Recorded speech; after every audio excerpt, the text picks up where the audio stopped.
देखो विडाल डीला BLAS, Widal डीला BLAS का जन्म हुआ 1848 में और 1918 में इनकी डेथ हो गई थी।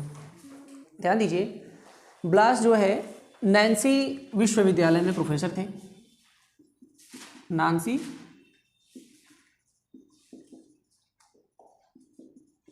विश्वविद्यालय फ्रांस में प्रोफेसर थे और इसके बाद जो है कि अपनी मृत्यु तक यानी कि 1918 तक सारबोन यूनिवर्सिटी में प्रोफेसर रहे। सारबोन यूनिवर्सिटी में, सारबोन विश्वविद्यालय में प्रोफेसर रहे। नैन्सी यूनिवर्सिटी में अध्ययन करते हुए बहुत सारी बातें जो है ब्लास ने बताई और सारबोन यूनिवर्सिटी में जब ये प्रोफेसर थे भूगोल के, उस समय इन्होंने एक भाषण दिया था। अपने उस भाषण में इन्होंने पेज की संकल्पना प्रस्तुत की। ध्यान दीजिएगा, बहुत इंपॉर्टेंट टर्म है ये, ठीक ना। इन्होंने पेज की संकल्पना प्रस्तुत की, जिसको पेज कहते हैं। पेज में इनका कहना ये था कि देखिए, कोई भी मानव समुदाय जहाँ पे रहता है वहाँ पर एक अपना अलग से सांस्कृतिक वातावरण तैयार कर लेता है और इसी सांस्कृतिक वातावरण को उन्होंने कहा पेज। क्लियर है। फ्रांस को इन्होंने, फ्रांस क्या है, एक देश है, एक राष्ट्र है, लेकिन फ्रांस को इन्होंने अलग अलग पेज में बांट दिया। फ्रांस को इन्होंने अलग अलग छोटे छोटे पेज में बांट दिया, मतलब फ्रांस में अलग अलग सांस्कृतिक जो प्रदेश थे उनको अलग अलग बांट दिया और उनमें पेज की संकल्पना प्रस्तुत की। क्लियर। तो पेज की अवधारणा क्या कहती है? पेज की अवधारणा से तात्पर्य इस बात से होता है कि प्रत्येक लघु इकाई में उस लघु इकाई का एक अपना सांस्कृतिक परिदृश्य होता है, एक अपना सामाजिक और सांस्कृतिक वातावरण होता है जो दूसरे लघु इकाई से अलग होता है। इसके अलावा विडाल डीला ब्लास ने मानव भूगोल पर ध्यान केंद्रित किया और संभववादी विचारधारा को आगे बढ़ाया। ब्लास को फ्रांस के भूगोल का जनक माना जाता है। फ्रांस में भूगोल का जब विकास हुआ तो उसके महत्वपूर्ण जो कार्य हैं उन कार्यों को ब्लास ने ही करने का काम किया। क्लियर। तो जो ब्लास हैं ये क्या हैं? फ्रांस के भूगोल के जन्मदाता समझे जाते हैं। देखिए, पहले फ्रांस में विद्वान थे, काफ़ी विद्वान थे, लेकिन भूगोल के प्रति उनमें रुचि नहीं थी। भूगोल के प्रति इन विद्वानों में रुचि आनी तब से शुरू हुई जब हम्बोल्ट की रचनाएं पेरिस में, फ्रांस की राजधानी है पेरिस, और हम्बोल्ट की रचनाएं जब पेरिस में प्रकाशित होती थी तो इन रचनाओं को पढ़ करके ये लोग क्या करते थे? उत्साहित होते थे। इनमें ज्ञान प्राप्त करने की, भूगोल पढ़ने की लालसा जागृत होती थी, क्योंकि अच्छी अच्छी रचनाएं जो है जर्मन विद्वानों की प्रकाशित होती थी। इसके बाद इनके कुछ कार्य हैं, जैसे कि फ्रांस का भूगोल इन्होंने लिखा। फ्रांस का भूगोल लिखने का कार्य किया। इसको बोला जाता है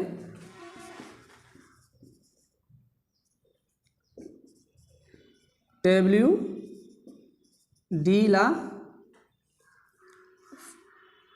फ्रांस, ठीक है, डी ला ज्योग्राफी।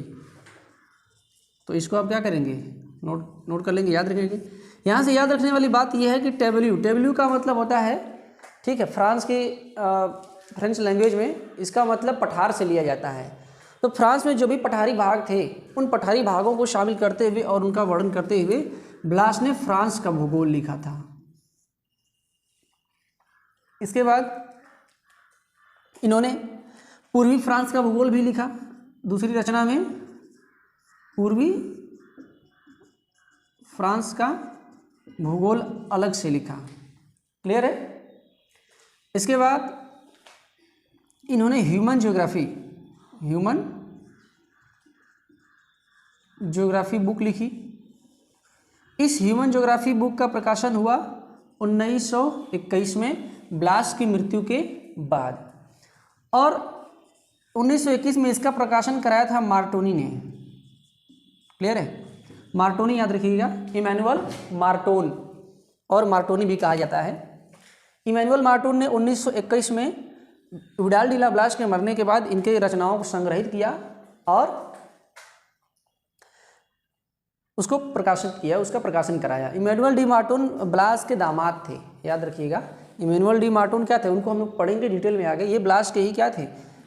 शिष्य थे, फिर दामाद हुए। क्लियर। और टीडी बंघिम ने, एक नाम और याद रखिए, टीडी बंघिम।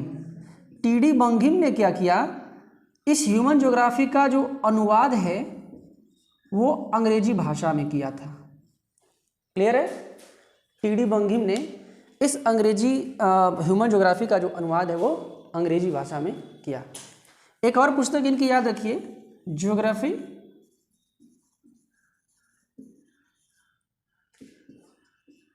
यूनिवर्सली, ज्योग्राफी यूनिवर्सली यानी कि विश्व भूगोल पुस्तक भी इनकी है। रचनाओं को ध्यान देना है, ब्लास्ट की रचनाएं एग्जाम में पूछी जाती हैं। क्लियर है? अब बात करते हैं इन रचनाओं को जानने के बाद कुछ महत्वपूर्ण चीज़ों की। ब्लास्ट को संभववाद का जनक माना जाता है। ब्लास्ट को संभववाद का जनक माना जाता है, पॉसिबिलिज्म। क्लियर? हमने जर्मन भौगोलिक विचारधारा में, जो जर्मन स्कूल ऑफ ज्योग्राफी हम लोग पढ़े थे, उसमें हमने बताया था कि जो जर्मन विद्वान थे जिसमें कि रेटजेल प्रमुख थे, उन्होंने क्या किया, नियतिवाद की अवधारणा प्रस्तुत की। क्लियर है? नियतिवाद की अवधारणा प्रस्तुत की यानी कि डिटर्मिनिज्म को लाया। नियतिवाद को वातावरण नियतिवाद, पर्यावरण नियतिवाद, वातावरण निश्चयवाद भी कहा जाता है। नियतिवाद ये कहती है कि मानव प्रकृति के अधीन है और प्रकृति का पूर्ण रूप से मानव पर प्रभाव पड़ता है। ये कहना है किसका?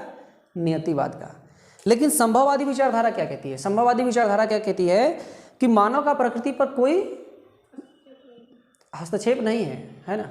मतलब संभववादी ये कहते हैं कि प्रकृति मानव के कार्यों में हस्तक्षेप नहीं डालती है, मानव जिस प्रकार से चाहता है उस प्रकार से कार्य करता है। अर्थात मानव प्रकृति का दास नहीं है।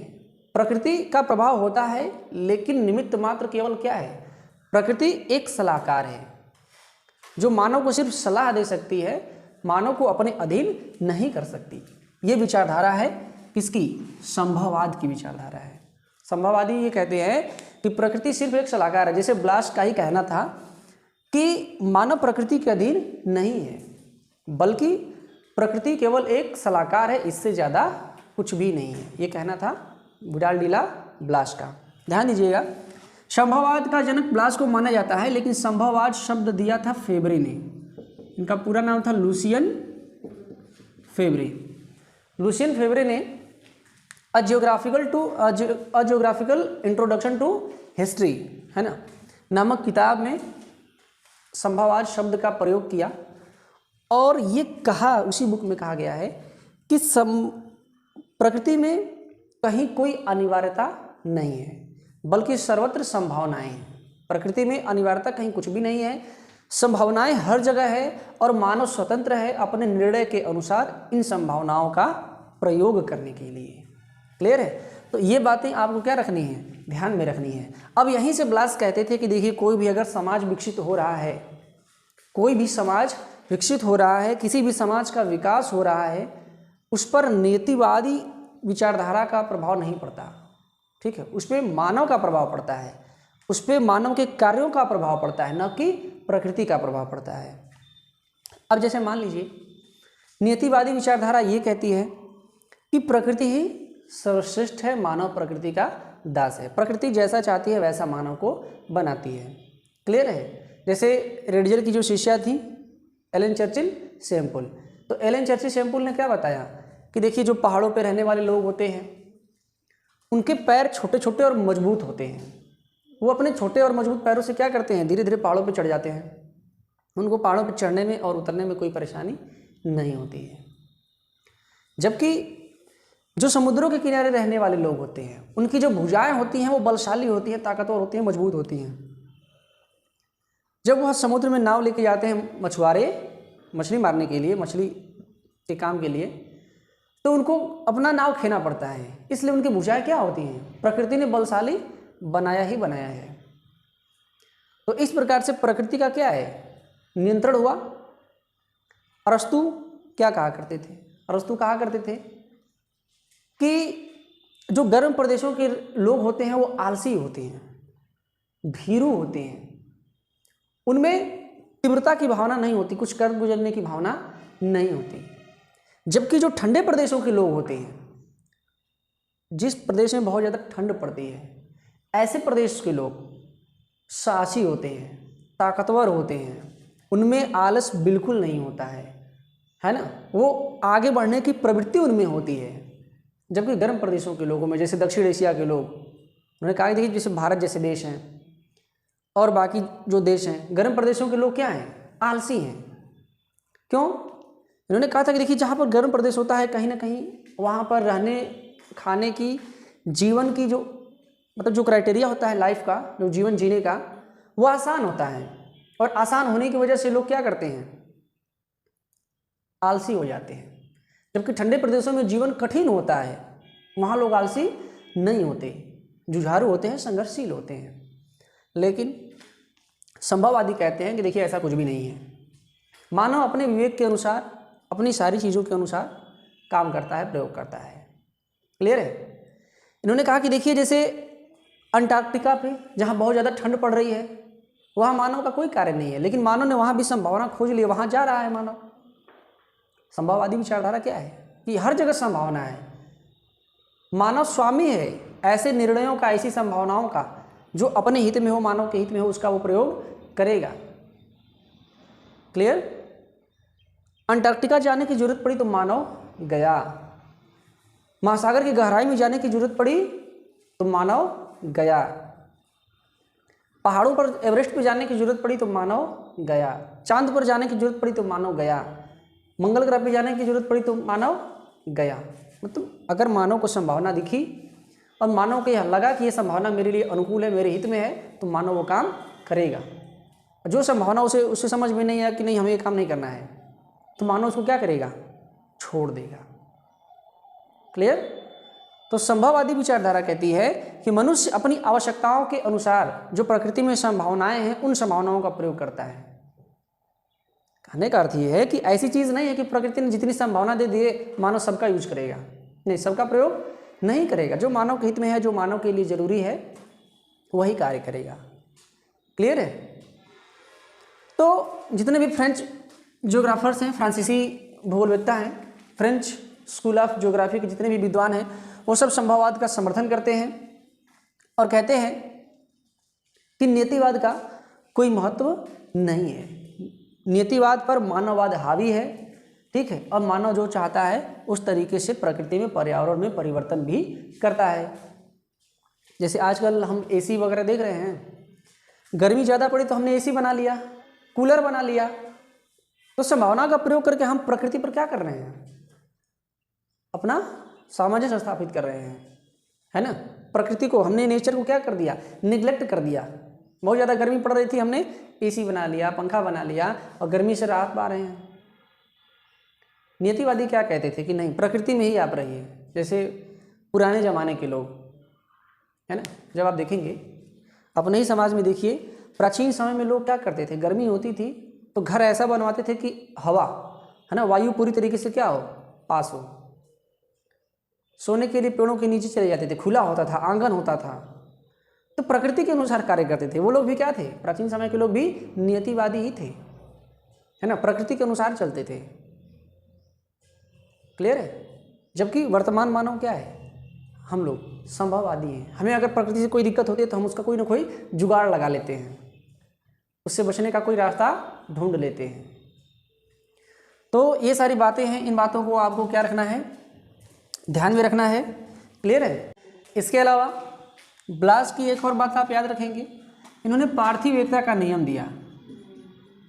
पार्थिव एकता का नियम, principle of terrestrial unity. Principle of terrestrial unity किसका सिद्धांत है, किसका नियम है? ब्लास का। ब्लास ने कहा कि देखिए पूरी पृथ्वी क्या है? एक है।